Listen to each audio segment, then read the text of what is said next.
Ladies and gentlemen, welcome to another episode of Relaxed Retro Talk. Today we're talking about growing up with the 3DS.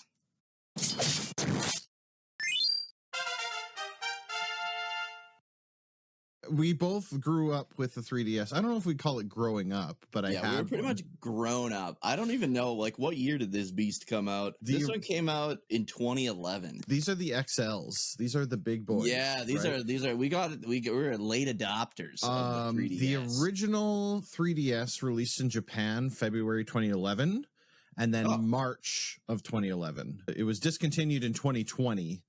Oh, wow. And they stopped counting the units shipped in 2022. Oh, okay. So, pretty successful lifespan considering that's basically 10 years of a portable system, right? Yeah, I feel like that's the deciding factor for a successful range is 10 years. I feel like that's like the 10 years is a pretty reasonable amount. In that time frame, sold just about 76 million units. Holy shit. Which is pretty respectable. I mean, I believe definitely overshadowed by the DS. I believe the DS sold more. Oh yeah. But still though, that is really good.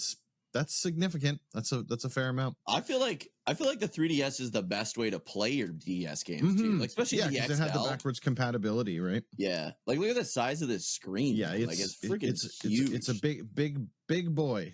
It had 3DS lots of space XL there. is the way to go. They did add another model. I think it was just called the new 3DS XL. That's right. The yes. New 3DS, and it added a nub or something. It had a little nub. Joystick or something. It didn't come with a power charger, so you got to buy that separately. Really? I didn't know that. Yeah, because they were like, "Well, you're going to buy this one to upgrade from your old one, so you don't need to." Oh, yeah. Which bullshit. is that's classic Nintendo. It's just classic, right? Good on you, Nintendo. You got me for another $40 on top of it, right? Yeah. When you were playing the 3DS, did you ever turn 3D mode on? Okay, so I wanted to talk about this because everybody always complained about the 3D mode. I hated the 3D and mode I so loved it. I always had it on. Really? And then I was upset because they started taking it out of the later games, didn't have it. And I was like, that's the whole point. You're probably one of the only people I've ever met that didn't just immediately turn off. As soon as I got this 3DS, I turned it on and I went, ugh, and I shut it off and never turned it back on again. I loved it, man. Yeah. I didn't like it. The 3D, especially A Link Between Worlds, which is the version of the 3DS I have. Yep. All the dungeons use the 3D so well. Oh, really? I don't know. It's so good. I loved the 3D in the 3DS. That's cool. For what it's worth, we were briefly talking just before we started recording. I really, honestly, this is a Pokemon machine for me. Yeah. That's what this is. I own 4 Pokemon games for the 3DS and Ocarina of Time. And Smash Brothers. I've also bought Smash Brothers. Time got a release, or if it was just Majora. I knew Majora's Mask did. Yeah, they all honestly I think they re-released all the Zelda games basically at that point. But I gotta tell you, Ocarina, I barely played it because I keep getting copies of Ocarina because people are like, oh, it's such a great game, it's the best game of all time. Every single time I'm like, I don't get it. I don't know why people love this game so much. And then I don't dislike it, but it's not a bad game. It is just not for me. And that is very known now at this point. I've tried it on the N64. I've tried it on the whatever virtual console or whatever you would have called it, the digital version Nintendo had. And then I've tried it on the 3DS. And in all cases, I never get even halfway through the game because I'm just like, this is boring. I don't really like the 3D Zeldas. I view the 3D Zeldas the same way I view Grand Theft Auto games. Agreed. Yeah. Okay. I just like to screw around in them, and once I've played one, I've played them all. Sure. So it's I don't really. I like the new GTA games, but I get what you're saying. I understand what you're saying. Yeah. I like the old Zelda games. I played the one on the NES. I played original Legend of Zelda. That game was great. Very difficult without a guide, but that was great. Zelda 2 was interesting. I don't know if I'd call it fun. There was fun points, but you could tell they wanted to try something different. Hey, kudos to them. Link to the Past, I think, would have been the first time I was like, okay, this is great. Yeah, I love Link to the Past. You got it. If you haven't played A Link Between Worlds, like the 3DS game, it's the best one. Like I like it more than A Link to the Past, and I love A Link to the Past. Okay, cool. It's like a direct sequel to A Link to the Past. No kidding. I might have to check it out.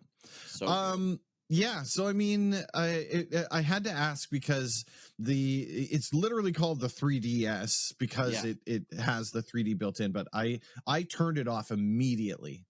Because I was just like, I don't like this, not even a little bit, and I shut it off and never turned it back on. When they released the 2DS, I was like, that's a great idea, and they released it at a lower price than the 3DS. It was like $179 or something. I was like, that's great. If I bought my 3DS used. Somebody had bought this special Pokemon edition. It came with Pokemon Pokemon Y. And they sold it. I think I bought it off of them for like $100 total.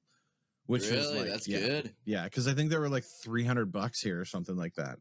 Yeah, when they first came out, they was that's why the I was box such and like everything. A late adopter. There was like, so I want to, I guess the first thing in the comments, let us know. Did you guys use the 3D? Yeah, let us know. I want to know. Did you like the 3D? Did you hate the 3D? Did you use it for some games, not others? Like, let us know in the comments for that.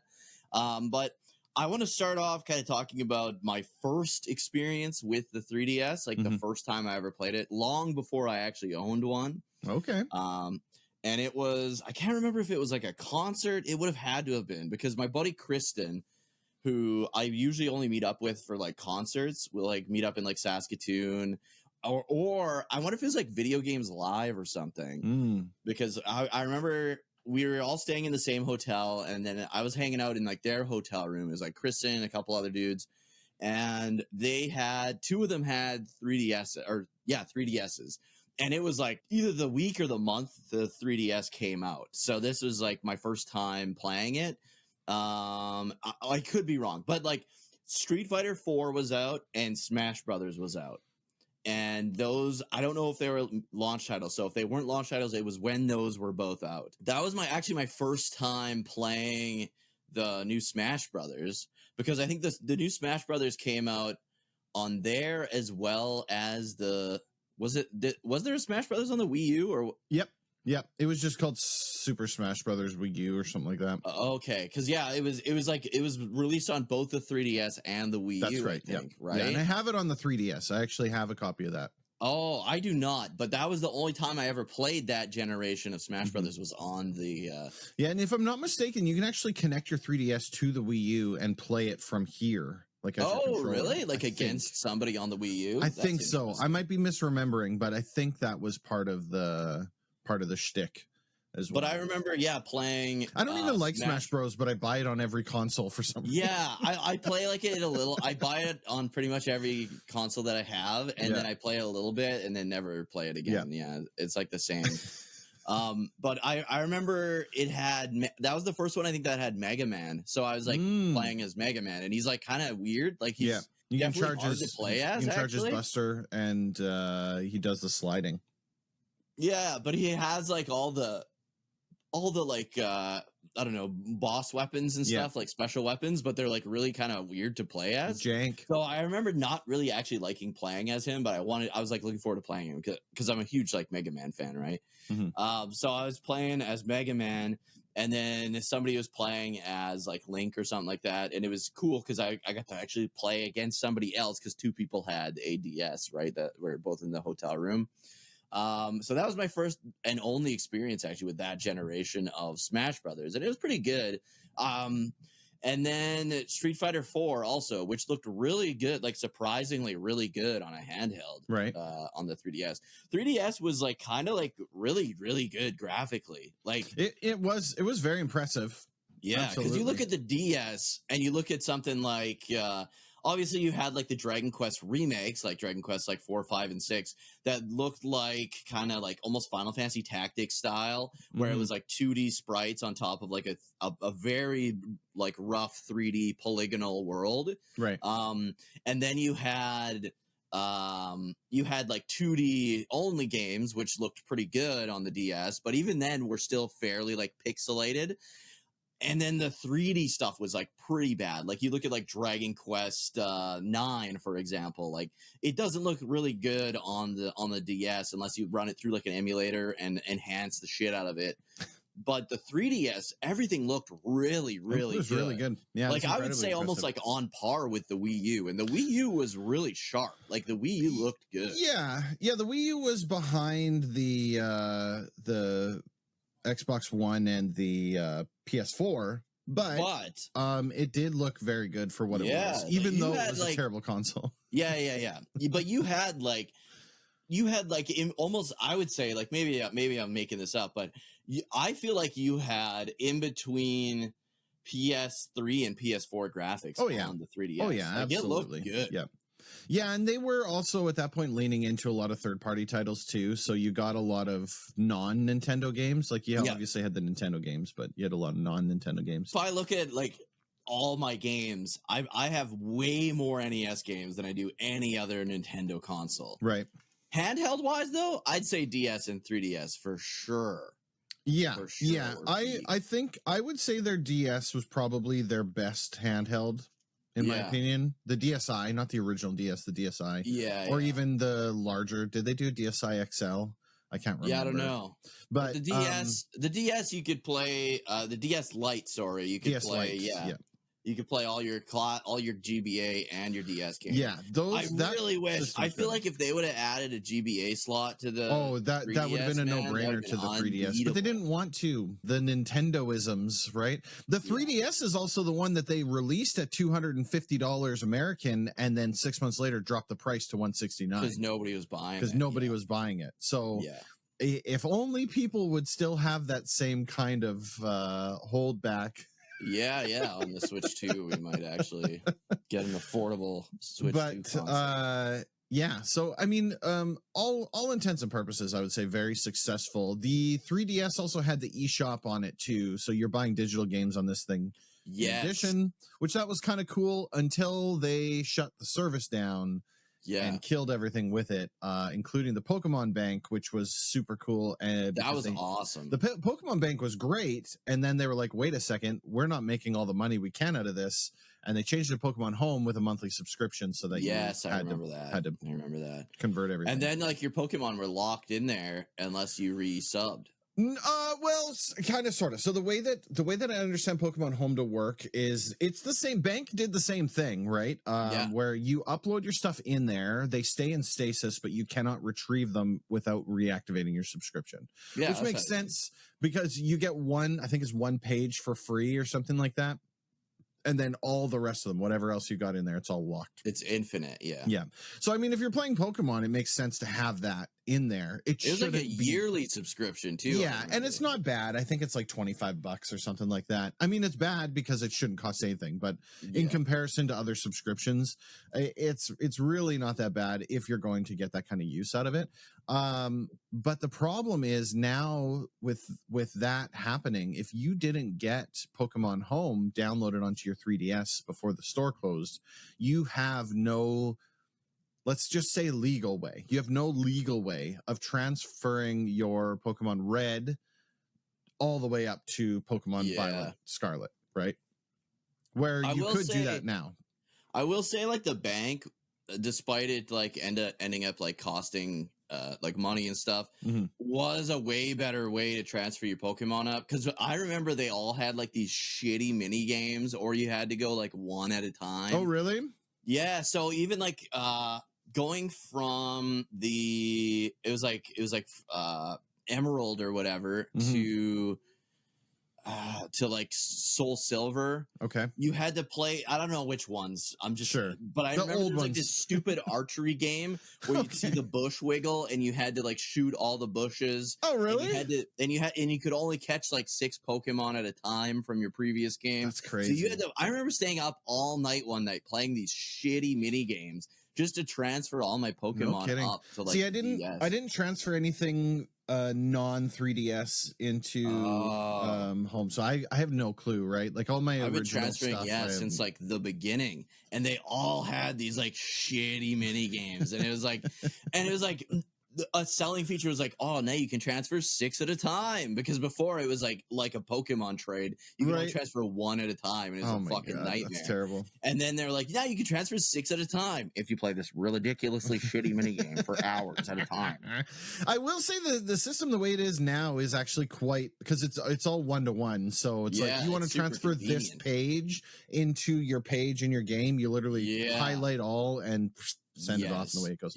So I mean, it works great, but I mean, they've 100% closed the door on being able to go from original 1999 Game Boy all the way up into current edition Pokemon. You can't do it. You can do it, but you can't do it easily, and we can't talk about how you can do it on this. But that was my first experience with the 3DS, was like way back then. And those are the only 2 games I played until I saw the trailer for A Link Between Worlds. And I was like, I think I had just finished replaying A Link to the Past too. And like that came out, and I was like, man, this looks so good. And I love A Link to the Past. Like, I'm not a big Zelda guy, but A Link to the Past is definitely by far my favorite. Like, I like A Link to the Past. I like the what is it called? Link's Awakening. I've never completed Link's Awakening, but I did enjoy it. And then I loved Oracle of Seasons. When they showed like the trailer for A Link Between Worlds, I was like, it looks like A Link to the Past, but better. And it really is. Like, it's hard to believe, like, if you've never played A Link Between Worlds and you've played A Link to the Past, people are like, there's no way it's better than A Link to the Past. It's the best Zelda game ever. And it is, until you play A Link Between Worlds. Because there's like, it's got everything you love from A Link to the Past. It's got a lot more. It's got a whole new world to explore. And then you've got the like 2D segments. So the whole thing is you get the ability to become like almost like a cave painting. And then you can like walk on the walls as like a little 2D cave painting. And then if there's like a crack, you can kind of go between the worlds. Oh, okay. By going through that crack. And there's Hyrule and Lorule. And it's like, it's fucking so good. Stupid. And then it's like, it's a parallel universe, right? So you're seeing all these characters that you loved, but they're like a parallel version, like an alternate universe version. And some of the fun is trying to figure out like, okay, so who's that guy from the regular universe? Like, it's the mirror universe it's good, version. Man. It's really good. Cool. I mean, Zelda just doesn't do it for me anymore. I wouldn't, if you wouldn't have said like this was a really good game, I probably wouldn't have even thought about it, to be perfectly frank with you. Almost every single one of the lists that are out there for best 3DS games ever lists that at 1 or 2, with Ocarina of Time 3D being the other 1 or 2. They tend to kind of flip-flop. The 3DS also a significant amount of re-release games. Yes, like a ludicrous amount of re-release games on like a lot the of 3DS. Remakes, which is, I mean, that's fine if you never played them before, but like, I didn't get. So the only remakes I got the Dragon Quest VII remake, because they made a lot of changes to it. Like, it was, and a lot of the times too, they were remakes, but they were changed. Like, it wasn't just like a port, right? Like, it wasn't just like full remakes. Usually. And oftentimes I found they really leaned into the 3D as well, which didn't matter to me all that much. But I don't even know Dragon Quest VII. I don't even know if it had the 3D feature in it or not. But it was they streamed. So a lot of people's complaints with Dragon Quest VII. So that was originally a PS1 game, right? And a lot of people's complaints with it was that it had a lot of. It was a very slow start, and it is. It's like before you get your first battle is probably like 2 hours. I want to say in the PS1 version. I just said NES, but in the PS1 version. But it's like world building and story building. So the whole story in Dragon Quest VII is that there's only one island in the entire world. It's the only place where people live. It's everybody who lives in that world lives on that island, and you and your friends. You're like maybe like teenagers or whatever, right? And your best friend is the prince of Esterd Island, and Esterd Island is the only fucking island that ever is and ever was. And then there's this chick Maribel that hangs out with you that nobody really likes, but she's just like that. You know how when you're like a little kid and your parents make you hang out with the neighbor's kid? Okay, sure. Maribel's that kid, right? And you end up your friend Kiefer, who's the prince, you find these like old ruins, and you find this thing that ends up opening this door to these ruins. You're like, holy shit, I thought this was just like these ruins that we would just play in as kids. And you end up going in there, and you end up it opens this doorway, and inside you have to like prove you're worthy. And because it's like this doorway, this ruins is not supposed to be accessible by just anyone, right? And what puts a lot of people off is like, and even me, like I'm not a big puzzle guy, right? There's a lot of like puzzles in here, so you have to prove you're worthy to be able to use whatever's in here. And then once you solve these puzzles, you put these like slates in this pedestal. You get into this room where there's like all these pedestals with nothing on them. There's like these open slots, and then you put these things in the first pedestal, and then there's this wormhole opens, you go through it, and you're in this like new world, and you're like, what the hell? You end up saving this world from this big volcanic eruption, and then you go back through the wormhole, and you're back in Esterd, right? And everybody's freaking out, and they're like, this new island appeared off the coast, and you're like, what? And you find out that it's time travel. You went back in time and prevented this country from being wiped off the planet, right? And that's the whole story, is you keep going back, you keep finding these new things to prevent these countries and continents from being wiped off the face of the planet, right? Cool. And it's really good. Like, a lot of people write it off because of that slow start, right? But the 3DS version, it cut that hour and a half to 2 hour start to maybe like, I don't know, like 30 minutes. Oh wow, so, that's significant. Yeah. So it streamlined a lot of things. There is some stuff that it lost. So like, to me, I still think at the end of the day, the PS1 version is the better version of the game. But for maybe new people with less patience or replays, like if I were to ever replay it, I would go with the 3DS version because I know the stuff that happens in the PS1 version. So you're not missing anything from what got cut out, kind of thing. Yeah. But yeah, excellent game. One of my favorite, probably my third favorite Dragon Quest game of all time. But I think you would not like it because one of the things that you said that you didn't like about Dragon Quest III was the little stories, right? Yeah. And Dragon Quest VII is the little stories, right? Every country you're saving, every town you're saving, that's like the whole story are these little stories. And the main story doesn't start to even reveal itself until hours and hours in the game, where you find out, well, I won't spoil it, but there's something that's causing these things to happen that's wiping these countries off the planet, right? Yeah, and it's, for me, it's not even so much the little stories, it's that you're presented with a grand story, and instead of getting the progression to the grand story, at least from the perspective that you've got now, because you don't even really know what's happening until things happen. Yeah. It just seems so like we're going to just delay and delay and delay and delay and delay. So if the entire I see what point you mean.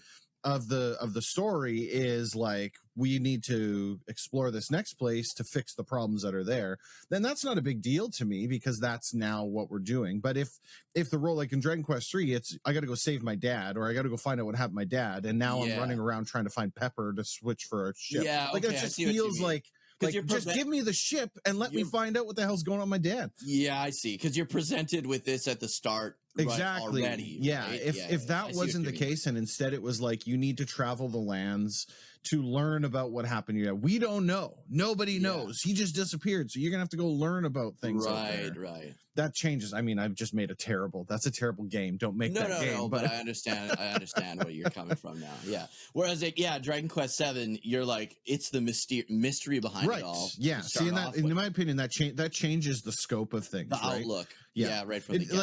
It'd be like in Final Fantasy 1, where you have to go and take out. You have to go through the entire thing thing to get to the very end of the game. And instead of progressing your way through and getting the crystals or whatever it is you need to do, instead of going and getting the crystals after being specifically told that's what you need to do, it's like, right, but first you got to go get these chickens. So go get these chickens and get the eggs. And then once you get the chickens and the eggs, I'll tell you where to go next. It's like, dude, just tell me where to go next. Forget the chickens. Let me go get the crystals. I don't need those. Let me get the... So it gets that kind of feeling. But with that being said, that's the old school NES thing. Yeah. They had to do that, right? And I had said that, and I had done a review, put it up on YouTube for that exact thing. That is what they do. And it's not a slight against the game. It's a mark of the time. It's just how those games were. And to consider that game was released in the 80s. Yeah. And how it has like aged. 88? It was late 80s. I thought it was early to mid 80s, but it was 88 or 89.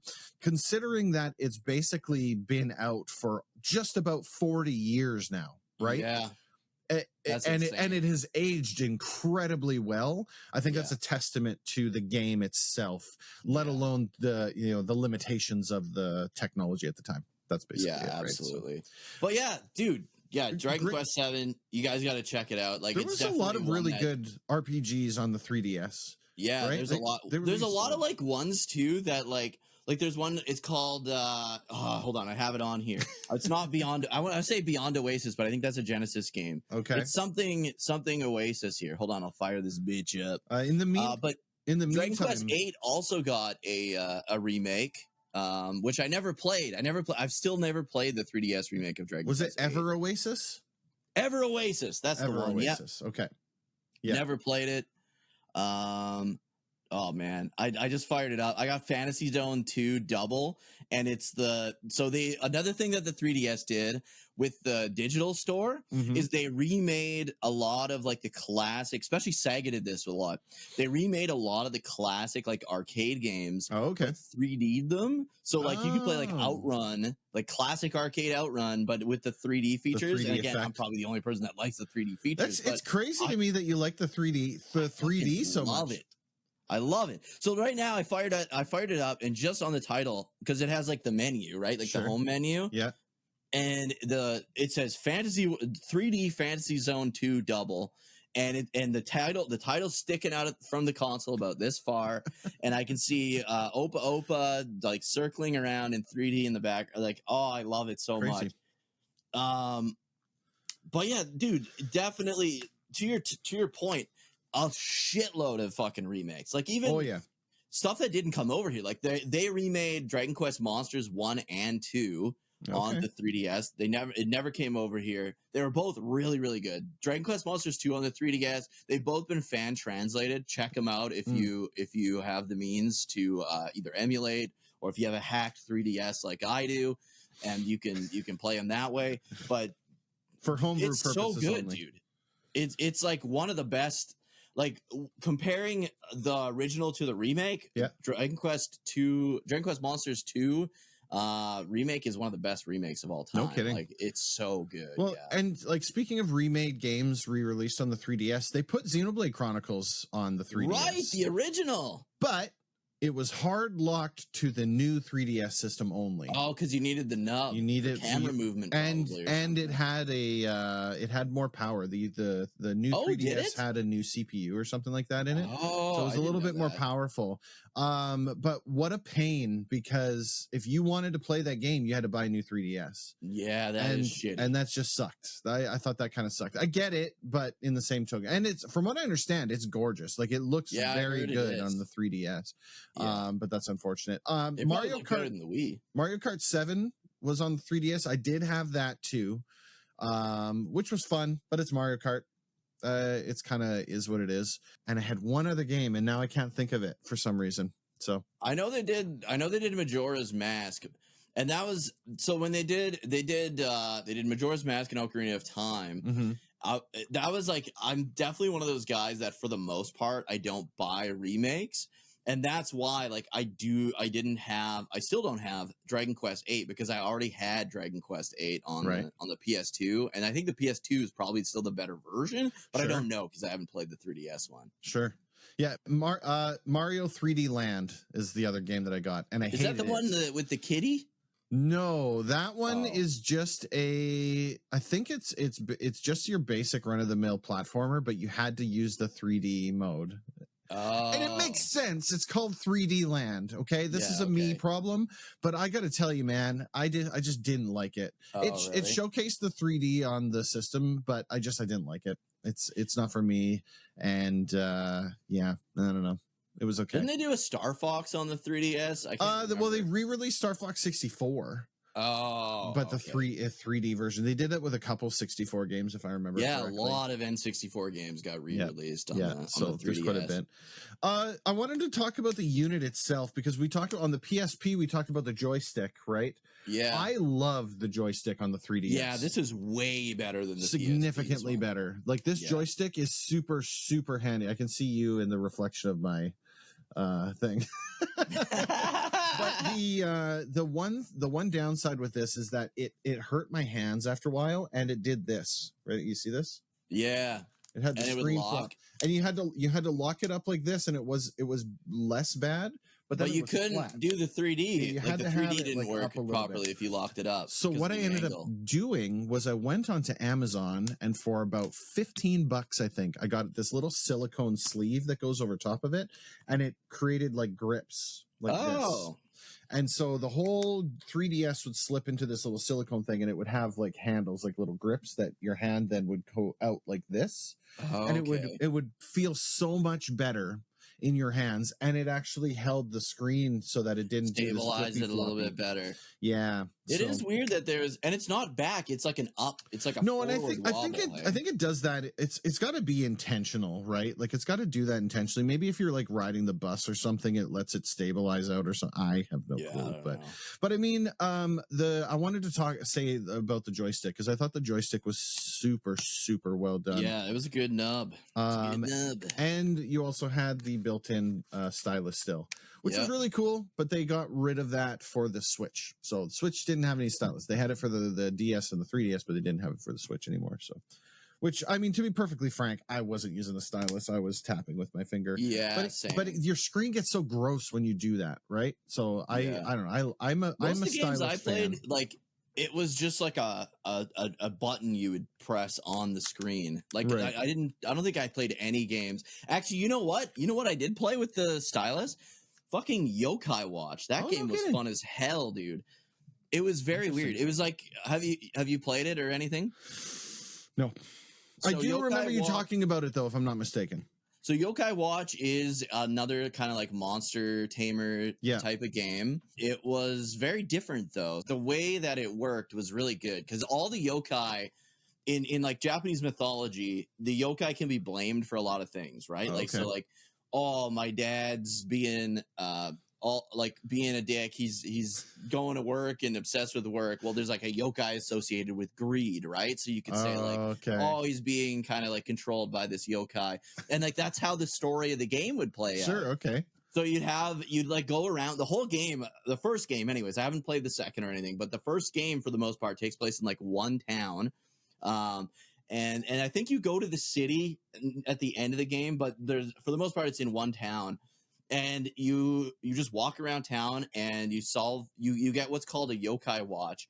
And the watch has this thing that flips up and you can look through it and you can see if there's like a yokai possessing someone. So you'll talk to a townsperson and he'll be like acting weird, or he'll be talking about someone who's acting weird. So then you go and find that person, and then you look through the lens on your Yokai Watch and you'll see like, oh, this guy's being possessed or controlled by a yokai. Sure. And so you'd like have to like figure out how to break that possession or whatever. But then you can also find yokai in town using your little Yokai Watch too. But you would use you had a party of 6 yokai, 3 in the front party and 3 in the back. But it wasn't like Pokemon where you like directly control their attacks. They have a series of attacks that they know or can learn. And they have these like mini games that you're constantly playing on the bottom screen. And depending on how well you do in these like little mini games would determine like what abilities they use, how strong they are, and all that stuff. It was really unique. And that was the only game that I used the stylus on, because some of them were like you have to like spin this wheel and keep this wheel spinning, while the other one you're like doing like these sliding things. And, okay, I get and then that. your yokai can like upgrade and like evolve kind of thing. And it was really good because it was a really good way of incorporating like, because that was also like when that augmented 3D was a thing, and it was kind of like, sorry, not augmented 3D, augmented reality. It was kind of like augmented reality in the game though, right? Because it was like these things are here, but nobody else can see them but you if you have the Yokai Watch, and it was like it was really cool. Especially, I think if you would have been like a little kid and played that, that would have been actually cool, because you'd be like, "Oh, my dad's a raging alcoholic. Oh, maybe it's because of this yokai. You must have a yokai." That's hilarious. That's awful, but it was like little stuff like that in the game, right? It was like, "Oh, Grandpa's back hurts. Let's see," and it would be like this dickhead yokai that's like possessing him, right? Or somebody's like eating a lot of food and can't stop eating, and then there's like this yokai that possesses them. It was really good. I really liked it. The yokai designs were really good. Like there's a lot of like iconic fucking like monster designs in that. Sure. It was just really good, and it was a fresh take of the monster taming kind of genre, I felt. Absolutely. I'm all in on that kind of stuff. I think those are cool. I wish we had more games like that, right? Yeah.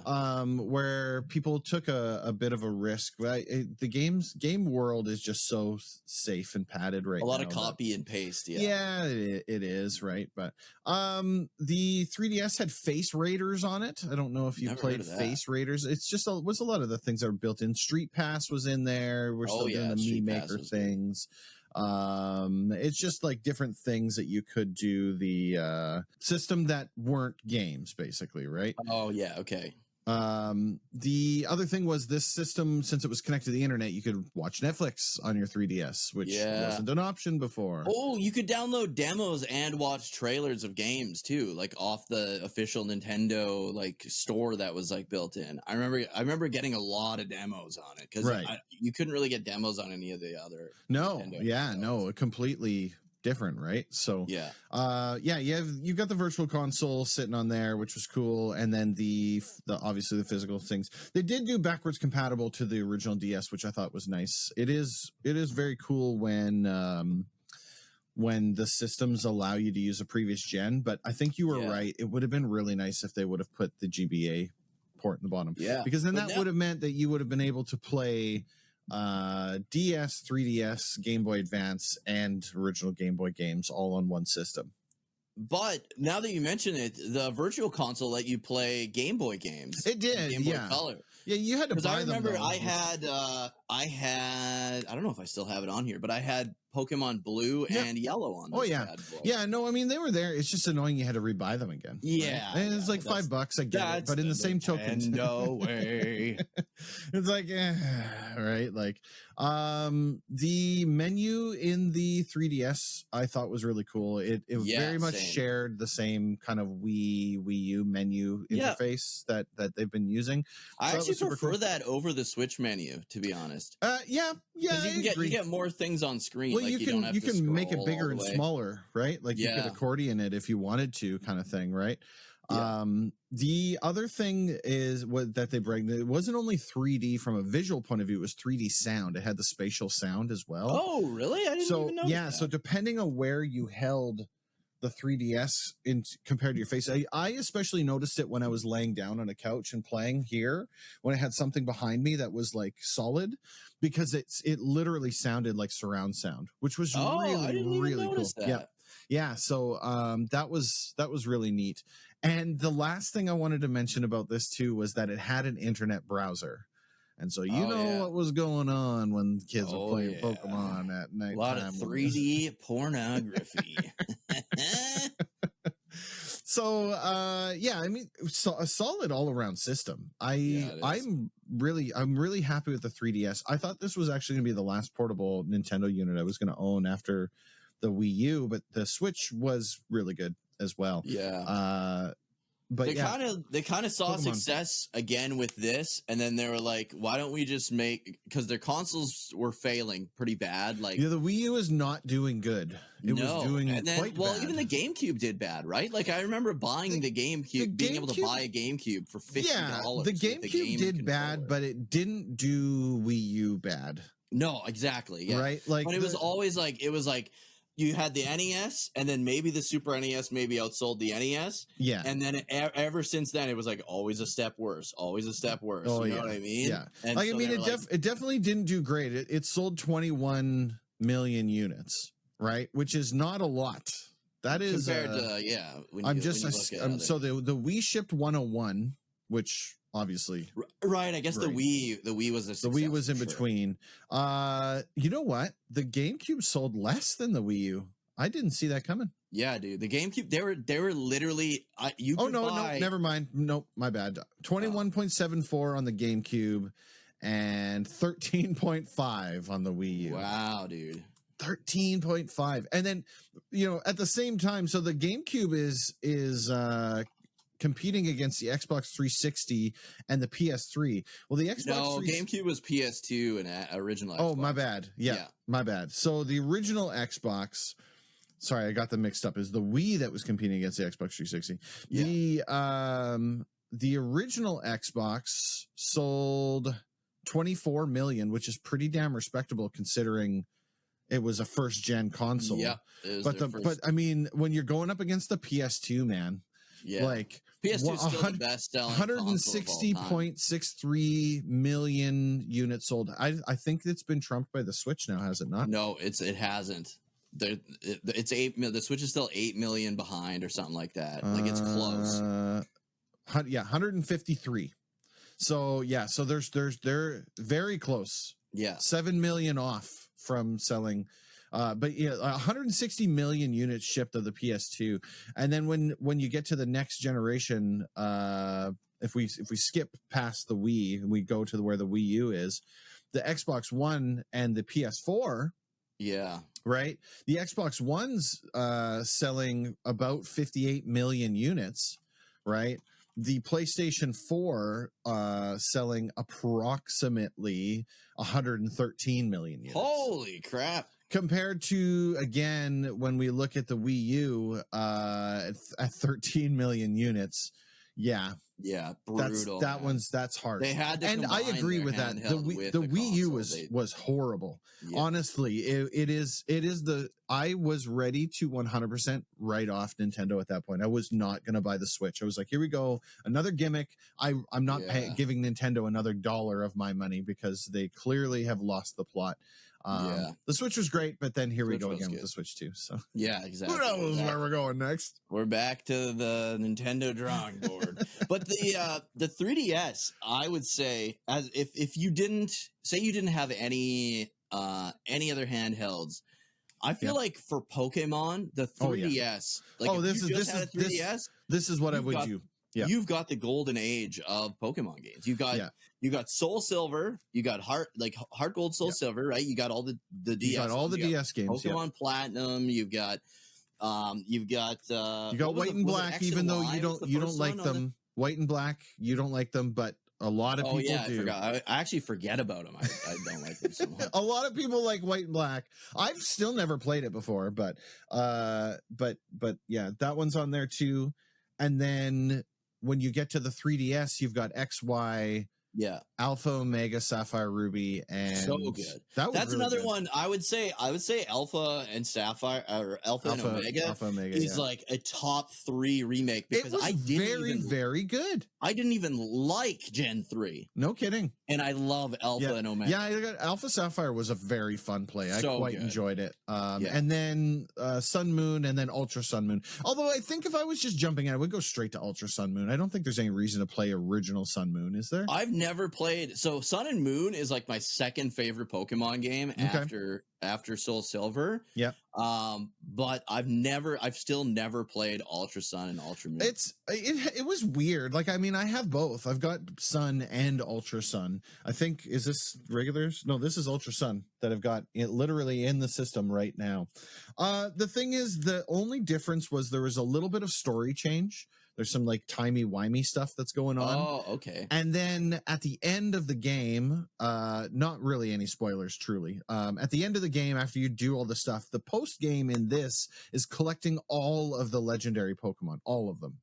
Oh, so like, okay, cool. Yeah, from Mewtwo and the birds all the way up to the Sun Moon ones, right? They're all, and it's this Ultra Beasts thing. I don't know if you've seen the Ultra Beasts. They're all weird I looking. remember the Ultra Beast thing. They're all in there too, right? And you catch them with the beast ball. And, yeah, so it's like a whole thing. I don't know if there would be a reason to get Sun Moon and Ultra Sun Moon, because there's really not that. That's much usually of a how it is, though. Like.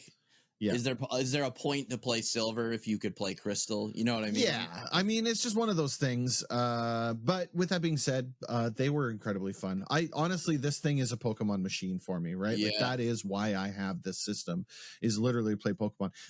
And yeah, you're right. The fact that it is backwards compatible to the OG DS games means that this is a no-brainer. If I was getting a new one of these, I would get the new 3DS, or if it were me, I would get the new 2DS, which was the clamshell version of the new system that didn't have the 3DS in it, so it was at a lower price. But if I'm not mistaken, I don't think you can find those very easily now, because with them being out of store, the price is probably outrageous. Yeah, exactly. I want to say these are like $200 to buy them used right now. Really? Hey? Yeah, they're like $190 or something like that, depending on the version. If it's just a boring regular one, no big deal. But if it's these like special edition ones, they have varying prices depending on the editions. So I want to say this was the first era where the Pokemon games used 3D graphics too, was it? Like, were all the DS ones 2D? I'm pretty sure. They were all 2D. Yeah, I don't think there was any 3D. And I just remember them looking so good. Like, I don't know. Especially in Sun and Moon, I just remember all the Pokemon looking really, really good in 3D. Right. Yeah. Like, all the way from that would have been like a huge workload too, right? Because you couldn't rely on like old sprite work. You had to like redo all of these Pokemon in 3D models. So I just did price charting in American, in US dollars, okay? Not Canadian dollars, US dollars. Yeah. Okay. Take a guess how much this costs, this edition, loose, not in the box. Literally, I just pop my game out and I sell it to you just like this. Oh man, I'm gonna say like 300. It would be in Canadian. Yes, you're right. $210, $211 American. Okay, complete in box, $400. Jeez, man, unreal. I'm gonna look up yours now. But. So mine, it has a Link Between Worlds like installed. Like I can't. You know what I mean? Like if I were to sell this, I'm also selling. It's the same with yours? No, mine's a cartridge, bro. Yeah, oh, really? I have a cartridge. Yours came with a cartridge? Yeah, mine came with a cartridge, which is great. It's a cartridge like in the box, like as if I bought it in the store. It is very very okay. Cool. That's better, I think. I agree, dude. 100%. So the complete in box edition of your system. Yeah. The absolute lowest price sold, sorry, not complete in box, just the system itself, $245 American. Complete in box, $500. Nice. That's American? 500? American, yeah. I still have the box. It's opened. The kind of average price has it at $375. So nice. On average, you're pulling $375. If you were just to sell the box, apparently you'd get $65 for it. Damn. But I mean, it comes with the game installed. Yeah. So, but crazy. This is why retro gaming collecting is rough. Is hard. I don't envy anyone trying to do collecting for the purpose of getting the games. Right now, there's so many people that collect to try and just make money off of it, and that's the reason why it's in the state that it is, and that's unfortunate. But I mean, it's no different than like the scalpers at this point. Oh, it's everything. Pokemon cards are the exact same situation right now too. It's all across the board. People going nuts trying to make a quick buck off of something that people love, which is unfortunate.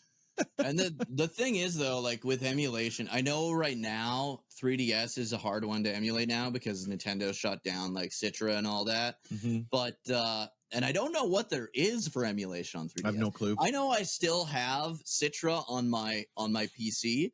I don't know that I can download it on, because I have like an emulation laptop now. Yeah. I don't know that I can even download Citra now because it's been all shut down and everything. And I got to tell you, the point in life where I was with the 3DS, I was choosy with my games. But I mean, I think Pokemon was like $49.99. Like, it was very reasonable. I never at one time was like, oh, that's too expensive, I can't buy that. It was always like, okay, sure, yeah, $49 for a Pokemon game, and the games were good. There wasn't anything bad about it. It was a sure win. And now, I mean, what is it? Pokemon ZA for the Switch 2 is coming out. It's like $89.99. It's like I was gonna say, I'll guarantee you it's gonna be at $109. Yeah, or I should check that. I'm gonna actually check that out and see if I can pull a Canadian price with it. Bad. Hey man, some people are seeing something in it that I'm not, apparently, but yeah, $99.99 Canadian, so $100 to pick that one up. And awesome. I gotta tell you, man, I don't get it. I look at the 3DS and buying my copy of Sun for, I think it was $50, and I was like, that's a no-brainer. I'm going to buy it right now. Yeah. And then I look at that same game on the Switch 2 for double the price and go, I don't think so. I'm not getting $100 worth of value out of it, in my opinion. Exactly. At $100, I'm now like limited to like the bangers. Right? Yeah. Like nothing but the games that I'm absolutely going to love. Grand Theft Auto 6, yep, gonna love that one. That one's gonna be great. Gonna pick that one up. Right? I just finished off Dragon Quest 3. That one was worth it. I still got Dragon Quest 3 for $30. Yeah, it was still a steal. Astrobot, probably gonna get a good amount. $100? I don't know if I'm going to get $100 worth of love out of that.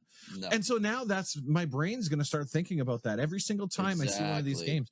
And I mean, for all intents and purposes, yeah, Nintendo is definitely the one leading the charge here. But Sony just announced a price increase on their stuff. Yeah, like it's across only the board. Only in the States, though, apparently. Well, I mean, they increase the price in the States. Guess what happens to the rest of us, right? Yeah. Like, it's awful. It is. I had said into our Discord, and I don't mean to be so doomer, but it really feels like the coming of the end of the console gaming, right? Yeah, because I hope not. It's pricing everyone out. I can't afford a Switch 2. I can't afford a Switch 2, not only the console, but I can't afford the Switch 2, the games too. And if the PS5 moves this way, I'm not buying PS5 games at full price. I already don't buy them at full price as it is.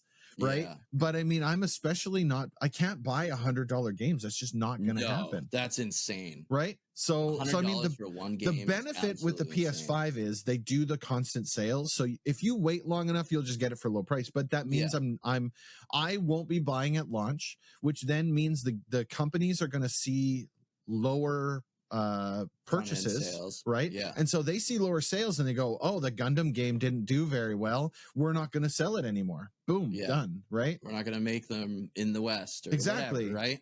Yep. Yeah. And like we've seen it before, but it's that much, it's exponentially, because I can't take a gamble on a game I'm not going to like now. That's not going to happen. Yeah, it's too expensive. Exactly. Right? You got to vet your games big time. Like, I've always vetted my games since I was like, I don't know. Oh yeah, adult, I guess, because even as a kid, like, I'd buy some like crappy game because you don't really know. You just look at the box art or something you saw in like Nintendo Power or something. Totally.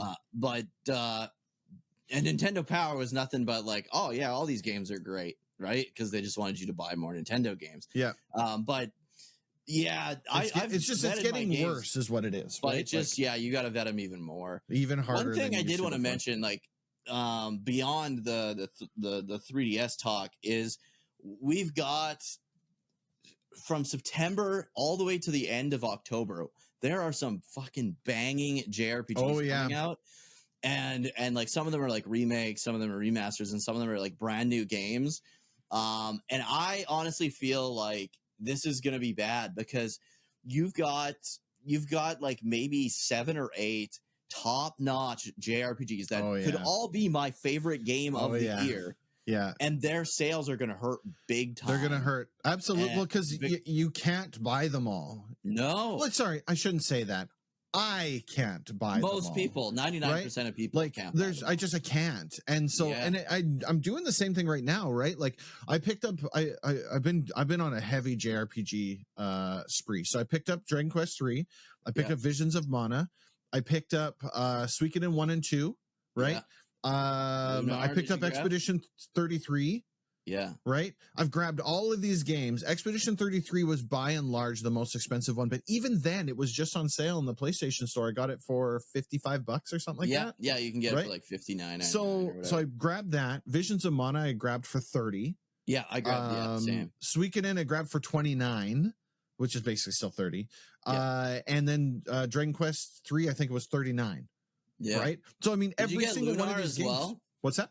Did you get Lunar 1 and 2? No. Ooh, I couldn't find a hard copy of that game because they were so limited. So I'll probably just end up buying the digital version. That's what I ended up doing with Expedition 33. I hate buying the digital versions. Same. But when they're so limited, I can't buy them out of the gate for the physical one. So I miss out on a lot of that stuff. Which it is what it is. I mean, it sucks, but it's not the worst. This year's been insane for good JRPGs. Unbelievable, right? I didn't even mention so many more to go. I didn't even mention Grandia, right? Like, I made a list and I've been keeping it too. I got to jump to it here. So here's what I had listed as my upcoming JRPG games with that I want to stream in no particular order. Dragon Quest XI, Grandia, Lunar 1 and 2, Suikoden 1 and 2, Final Fantasy VIII, Chrono Cross Remaster, Visions of Mana, and Expedition 33. Yeah. Those were just the ones that are on deck, okay? Yeah. So then I had said, here's the ones that I'm keeping an eye on that I'd like to stream. Lufia 1 and 2, Legend of Dragoon, Golden Sun, Secret of Mana, Legend of Legaia, Panzer Dragon 1, 2, and Saga, Nights into Dreams, Sonic 2, Sonic 3, and Knuckles, Mega Man Standard and X Series, Clockwork Knight 1 and 2, Castlevania Symphony of the Night, Warhawk The Dig, Spyro Remakes, Parasite Eve, Metal Gear Solid series, Doom Eternal, Digimon Cyber Sleuth series, Digimon Hacker's Memory is part of that, Dragon Quest Monsters 3, Sea of Stars, Snatchers, Police Knots, Half-Life 1 and 2, Final Fantasy Stranger in Paradise, Deltarune, Yakuza Like a Dragon, UFO 50. Yeah, that's just on the radar. That's not even like these are the games I'm going to play soon. Those are like, if I don't write these down, I'm going to forget them because there's so many games. A lot of those ones are older games. I get that, right? Yeah. But there's a lot of new games in there as well, right? I kind of hope next year's a stinker for new game releases, to be honest. I don't. I think where I'm at in life right now, the more bangers that come out, by the time I get to them, they'll be on sale clearance. Yeah, right? I guess, Yeah. It's just like we could do with a couple dull years to get caught up. I don't know. There's so many. If it ends up being a point in time where a year goes by and there's no real like great games that come out, I'll be fine. Exactly, I've got lots to play, but I would like to see them keep. I would like to see them keep coming out with more, just so because. Many. Yeah, I need the sales. That's what it is. That is how I game nowadays. Right, between the Steam sales and the Sony sales, that's it. That's the only way I can afford gaming as it stands. And indie titles. Indies, I love you. Thank you for being there for me and giving me games that are low price. And then you see like there's a lot of like the double A or single A games, like the RoboCop game, right? Like that RoboCop game was so great, good. Dude. Yeah. I paid $3 for that game. Really? That game? I got it for free on the PlayStation Plus. But it's worth every penny. Did you play it? I played a little bit of it. I saw you play and I saw Tommy. Yeah, you gotta play through it. That was one of the most fun games I've played in a long time. I'm gonna make a video on it, like I played. Oh RoboCop. Yeah, okay. It is hands down the reason why it was great is because they leaned into the camp. They were like, we want you to play as if this was a RoboCop movie. Yeah. Right. And so you're like shooting down guys, right? You're like, your move, creep, boom, boom, boom, boom, boom. Yeah. And then you leave the building and you put a parking ticket on a car windshield because they're parked in front of a fire hydrant. You're like, nobody's above the law, as you put a freaking ticket on the windshield. It was really fun. Right, and it captures the essence is there. All the voice actors are there. It's really good. Is it campy? Yeah. Is the voice acting the best? No. Is the graphics? Was it a beautiful game? It was pretty nice, but it wasn't like it didn't blow me away. But holy crap, that was a fun play. One of those games where you just pick up the controller and you just have fun, right? Yeah. And I think I had said it multiple times during the stream, like it's been a long time since I've played a game like this where I wasn't like trying to get to the end. I was like, oh, what's down here? This is cool. Oh, look at this. Yeah. Right. And there's enough systems in the game to kind of keep you, like you can upgrade your motherboard and stuff like that. Okay. Right. But like Peter Weller's does the voice for RoboCop in it, so you have actual RoboCop saying the lines. Yeah, right? That's so awesome. It's everything about it was really good. I would highly recommend, especially at that cost, dude. You cannot beat. Like if you got it for free, that's even better. But I mean, I bought it for $3 on a Steam sale. That is like, it was significantly worth. I would have paid $50 for it for sure. I think even when it first came out, I think it was like $39.99. Yeah, not expensive. And I think it was like total playtime was like 30 hours. I think I did 6 streams total, if that, right? Not a lot. Oh yeah, it's not a long game by any means. Yeah. And it was the perfect palate cleanser between JRPGs. Yeah, no doubt. It doubt. really was. Yeah. I'm also looking forward to doing a 2D retro style Terminator game comes out in September or something. There's a lot of games. Did you see the Masters of the Universe release, the He-Man game? Yeah, the beat 'em up game. Yeah, they're releasing a ton of these games now. It looks good. We're in a renaissance, baby. I was always like a huge Thundercats fan too. So I'll let you know a secret. I don't know anything about Thundercats or He-Man. I know they exist, but nothing. Yeah, me and Finney used to get drunk and just fall asleep watching He-Man at his house back in the day. Cuddled up together. He-Man's not good. Like, let's be honest. Like, there's like a cutoff. Like, a lot of people that grew up in the 80s will be like, 80s cartoons are the best. Right. 90s cartoons are the best. Or like really late 80s. Yeah. He-Man is kind of shit. Didn't He-Man exist to sell toys? Oh, absolutely. Wasn't that its sole That's how purpose? a lot of those 80s shows were, though. They were literally like, the plot was like paper thin. It was just to do a little bad animated action sequences to sell toys, right? Yeah. Like, He-Man wasn't good. I say as I have like the box set of every episode of He-Man. I mean, it's a lot of those cartoons weren't good. They were nostalgic, right? Yeah. Like, so you're immediately reminded about fun. You're just reminded about sitting in front of the TV eating a bowl of Fruit Loops that were like ultra dyed, like they're neon green and blue. They're like bright colors. It just gives you a little dose of nostalgia, right? Yeah. So, and I don't like, I remember Thundercats being good. I don't know if Thundercats was as good as I remember it, but I loved Thundercats so much. So I would love a Thundercats.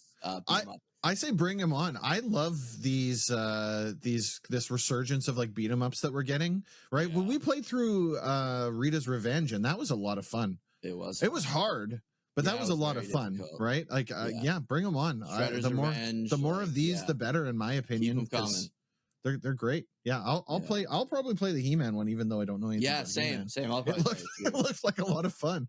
Yeah. So, yeah. But anyways, guys, thanks for watching or listening. If you enjoyed it, please remember to like, subscribe, turn notifications to all so you don't miss another video. You can also check out DG's YouTube channel. I always have him tagged now in the title of click the link, videos. baby. So click his name in the title, and it'll take you right to his page. Be sure to subscribe to him as well. For sure. You can always listen to these on Spotify. You can watch them on YouTube. And let us know what your first experiences were with the 3DS. Yeah. Let us know. Also, if you turned the 3D off, tell me all about. I want to know. I want to track how many people actually used the 3D, because it was for the namesake of the system. It was definitely the most useless thing to me. It's like I don't like this at all. I literally repurchased Sega arcade games. No on way! The 3DS just for the 3D. Yeah, you're mad. I love it, man. I love it. Hey, I'm glad you found something. I hated it a lot. I think most people hated it. Yeah, I think I'm fairly alone. But yeah, let us know your favorite 3DS games, what you mostly played on it, and let us know what games, what JRPGs in this next couple of months of amazing JRPGs are you going to be grabbing, because there's some crazy amounts of good stuff coming out. But yeah, thanks for watching and or listening, and we'll see you guys in the next one. Peace.